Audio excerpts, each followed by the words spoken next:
Hi, everybody. It's Thursday morning, and we're still talking about that pleasant topic of fear. But I hope by Thursday now, your fears are probably already starting to disappear. Someone has said that fear, it was defined in kind of an acrostic, and said fear is really false evidence appearing real. And when we look at false evidence or false ideas, or when Satan deceives us into a threat that really has nothing behind it, we can collapse into fear and worry. And one of the things that happens at that point, fear clouds our clear thinking, that we're not really thinking accurately, I'll say that right, about the reality of that situation.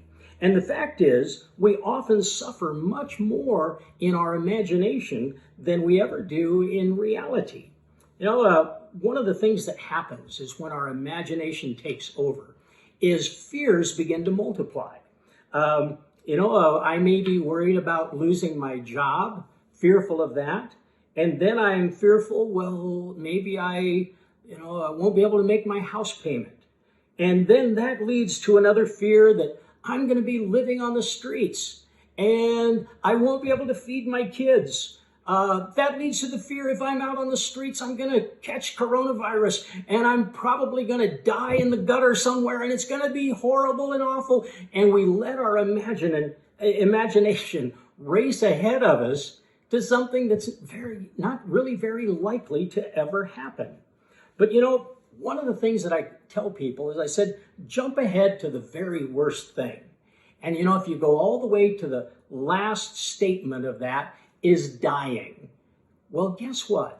The verse we read yesterday from Hebrews 2:14 and 15 says that as Christians, we are delivered from the fear of death. In a way we say, I'm going to die. Well, so what? I have eternal life. Now that gives us as Christians a boldness, but it also protects us from our imaginations running wild and allowing fears to multiply in our soul and do all that stealing of joy that we talked about yesterday.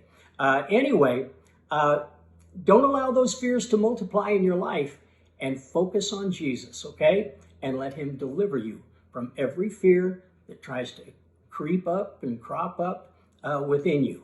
Don't let it have a footing there, okay? That's space reserved for Jesus. Anyway, bye for now. God bless. Take care.